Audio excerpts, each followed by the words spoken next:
Saudara, jika Kejaksaan Agung sudah tegas mengatakan kasus Sylvester belum daluarsa, lalu apa yang menjadi penghambat eksekusi Sylvester tidak kunjung dilakukan?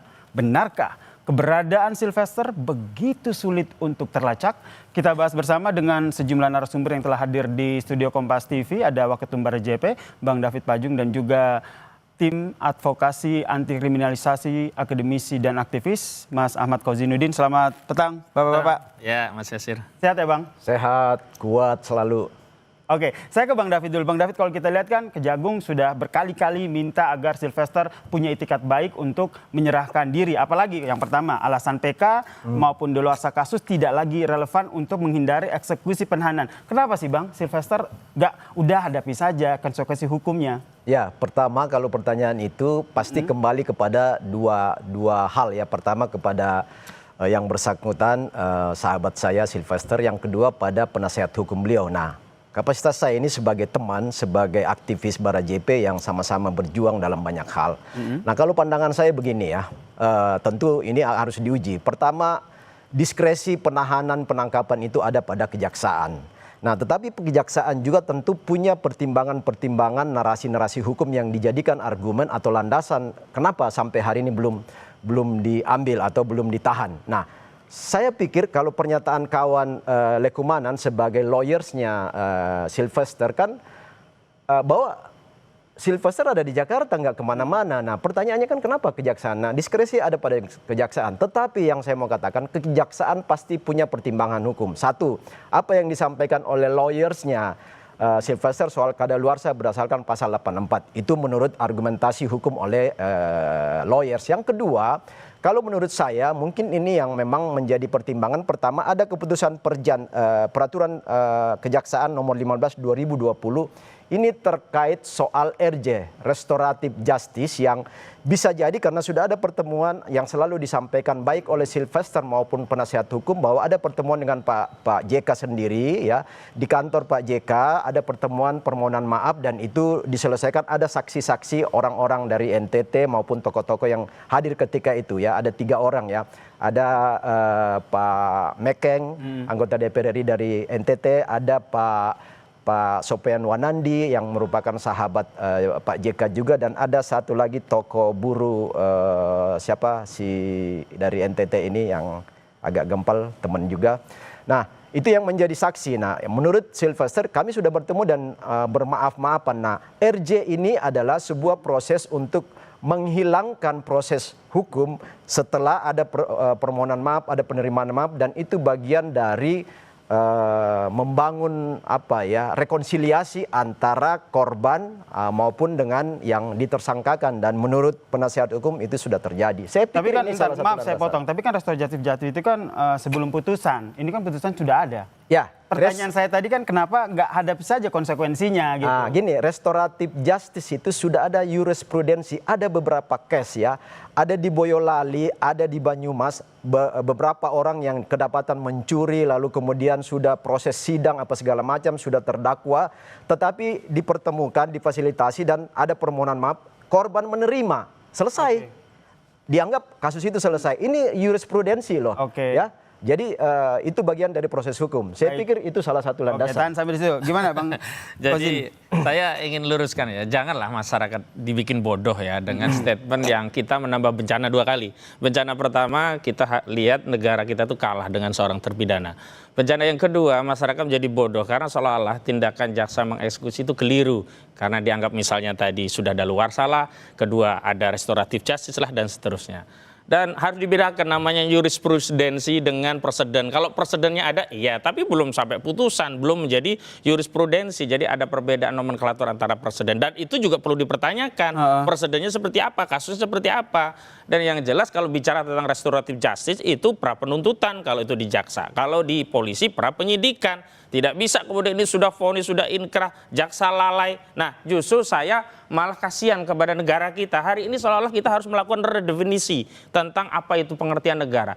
Dalam konteks negara kan semua sudah sepakat. Yang namanya negara itu organisasi yang punya sifat daya paksa. Itu yang membedakan negara dengan institusi atau organisasi di luar negara. Hari ini negara kok sudah milik kayak yayasan. Jadi menurut Anda restoratif justice itu bukan alasan ya? Oh, nggak ada, itu dalih saja. Dan kita tahu bahwa sebelumnya bukan hanya soal restoratif justice, bahkan pertama kali yang dipersoalkan adalah meminta amnesti dari presiden dengan dalih ada peristiwa lain juga diberikan amnesti. Itu gagal. Yang kedua justru juga di media Kompas saya masih ingat mencoba dalih bahwa bisa saja jaksa belum dapat salinan putusan. Pak Jasman Panjaitan ketika itu mantan Kejaksaan Agung mencoba berdalih itu. Tapi ternyata semua dalih ini kan terkoreksi oleh data dan fakta. Dan hari ini parameternya sederhana lah. Kalau itu ya masih dianggap sebagai sesuatu yang tidak bisa diskusi, tentu jaksa tadi tidak bersikap demikian. Tapi sayangnya saya juga komplain kepada jaksa. Kok jaksa menjadi selemah ini gitu loh. Kan harusnya ada tugas-tugas intelijen. Justru yang saya sayangkan Reda Mantovani, alih-alih dia membantu Kejaksaan Negeri Jakarta Selatan untuk mengeksekusi dengan memberikan informasi. Dia kan jam intel. Kalau Anda bilang jaksa itu lemah, Anda menangkapnya seperti apa? Ada orang di balik jaksa atau kuat apa? di balik ini, dan orang kuat itu non negara. Dan ini yang berulang kali kita tegaskan bahwa hari ini negara kita diintervensi oleh organisasi non negara yang membuat alat-alat negara itu tidak berfungsi sebagaimana biasanya. Baik, berarti Anda bilang bahwa ada orang kuat begitu. Ya. Sebentar Bang ya, kita lanjutkan diskusi kita usai jeda berikut ini. Tetaplah bersama kami di Kompas Petang. Sylvester sulit ditangkap, ada yang melindungi. Ini yang menjadi topik kita. Kalau kata Bang Hozin tadi, ada orang kuat di situ. Betul begitu, Bang? Saya pikir itu opini Bung Ahmad Koisi aja. Karena gini, nggak ada orang kuat di balik ini. Karena apa? Sebenarnya kan siapa sekarang penguasa? Kan yang saya mau katakan gini, pertimbangan-pertimbangan kejaksaan, aparatur hukum itu tadi soal bahwa ada beberapa argumen hukum yang dibangun. Yang berikutnya adalah semua pelaku-pelaku hukum tahu bahwa ada 3 asas hukum yang harus menjadi landasan setiap case. 1, asas manfaat. Yang kedua, asas keadilan hukum. Dan yang ketiga, asas kepastian hukum. Ketika terjadi konflik dari 3 asas ini, maka yang menjadi skala priority adalah asas manfaat.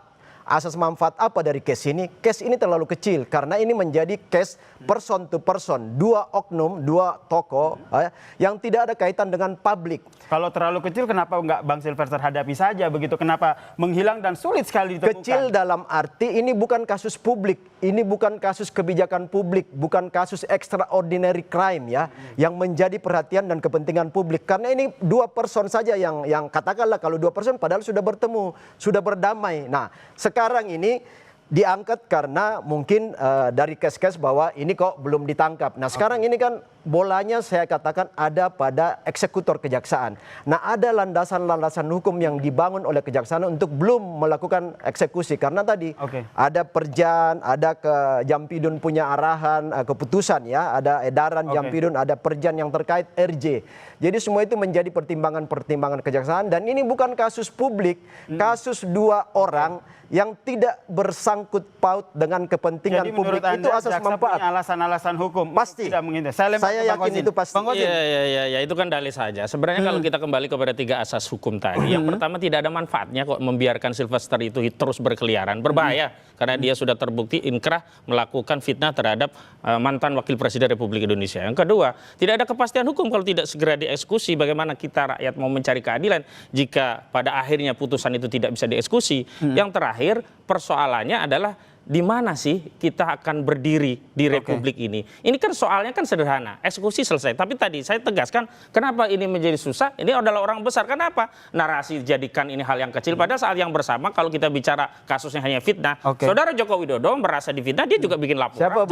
Siapa orang besar, Bung? Orang besarnya Saudara Joko Widodo. Saya beberapa kali Jokowi udah nggak punya kekuatan, ya, memang bukan penguasa hari ini kan, tapi itu terbantahkan. Dia mantan penguasa, dia punya akses kepada kekuasaan. Orang dulu jadi pejabat dengan tanda tangan dia juga bagian dari Dewan Pembina Solidaritas Solmed ya, punya Sylvester Matutina. Jadi 2 hal ini sulit untuk dipisahkan bahwa di balik Sylvester Matutina ada Joko Widodo. Kalau tidak ada Joko Widodo, maka semestinya ini perkara sederhana cepat dieksekusi. Dan yang menjadi soal Jokowi justru masyarakat. kuat banget ya, Jokowi terlalu kuat. persoalannya bukan masalah kuatnya, tetapi karena Jokowi Jokowi bukan merusak penguasa hari tatanan ini. hukum sampai orang yang harusnya bisa dieksekusi pun menjadi tidak bisa dieksekusi. Jadi menurut Anda bukan Bang kuat atau Kozin, tidak kuat, jadi itu menurut merusak Anda tatanan Bang hukum. Kozin, Sylvesternya yang terlalu kuat atau jaksanya yang lama dan juga ragu-ragu untuk mengeksekusi ini? Ya jaksa pun menurut saya terlalu lemah. Kenapa sampai dia memelas? Tolong dong kuasa hukum dibantu. Ya mana ada kuasa hukum pasti membela kliennya. Dia akan melindungi kliennya. Tapi soalnya kan jaksa punya alat. Di antaranya kan punya jaksa agung muda di bidang intelijen. Kenapa Reda Matofani tidak bekerja? Kasih info. Jangan dia malah datangnya ke PIK 2 kasih acara di acaranya CSR-nya Agung Sedayu Group. Ini tugas dia tanggapi harusnya dulu. mencari informasi Saya tanggapi. tentang Boleh, Bang. terdakwa ini segera dieksekusi, bukan sibuk urusan yang bukan tupoksinya. Oke, jadi kalau kata Reda Matofani itu juga punya kekeliruan karena dia selaku Intel tidak segera memberikan informasi kepada jaksa eksekutor agar segera menangkap Sylvester. Kalau kata Bro Ahmad tadi bahwa ada orang besar, itu bagi saya itu pelecehan kepada institusi negara. Seolah-olah hukum bisa dikendalikan oleh seseorang di Republik ini. Itu pelecehan. Jadi negara ini punya kedaulatan. Justru Jokowi yang melecehkan negara ini. Sejak era Jokowi lah hal-hal seperti ini terjadi. Oh enggak, Sebelumnya Anda salah. tidak pernah terjadi. Anda Coba salah. runut sejarah. Anda Tidak bisa- pernah ada Anda kasus bisa sudah menuntut. inkrah terjadi tidak bisa dieksekusi kecuali setelah Oke. ada saudara Joko Widodo. Roy Suryo dan Anda sebagai penasihat hukum bisa mengatakan ijazah Jokowi palsu apa, itu dibebaskan aja. Oh, saudara Jokowi sudah melalui proses hukum dan karena Oke, saya- Jokowi apapun. itu adalah rakyat biasa Baik, hari baik. ini Saya yang tengahi bisa dulu ya, Ya, memang menghargai biasa. hukum. Oke. Tapi kekuasaan Jokowi sebelumnya telah Oke, saya disalahgunakan. Ya tengahi sekarang dulu. nggak Oke. ada negara kekuasaan itu. Bang David, Bang Ya. Kozin. Ya. Oke, terakhir dari saya. Bang David sebagai sahabat dekatnya, sebagai teman dekatnya, tahu nggak keberadaannya di mana? Singkat saja. Kalau menurut pengacaranya Lekomanan mengatakan ada di Jakarta. Nah sekarang persoalannya adalah dasar apa yang mau digunakan oleh kejaksaan untuk mengeksekusi. Baik. Karena menurut pengacaranya sudah daluarsa. Yang kedua ada RJ, ada perdamaian. Berarti sudah di Jakarta dan kita tunggu langkah dari kejaksaan. Sepakat seperti itu ya, Bang? Tidak sepakat. Jaksa Agung harus Oke. segera tangkap. Ini pelecehan. Baik. Terdakwa terpidana ada di Jakarta tapi tidak segera dieksekusi. Oke. Padahal informasi itu diketahui oleh jaksa. Negara tidak boleh kalah. Jangan Baik. ubah definisi negara menjadi Oke. seperti yayasan. Kita tangkap semuanya, kita tunggu bagaimana langkah Kejaksaan Agung dalam eksekusi kasus ini. Terima kasih Bang Terima David, kasih, terima kasih. sukses. Ya, Bang Kozin sama-sama. telah bergabung Ya. bersama kami di Kompas Rahmat, Petang. sukses selalu. Dan saudara, usai jeda Kompas Petang masih akan hadir dengan informasi penting dan menarik lainnya. Tetaplah bersama kami di Kompas Petang.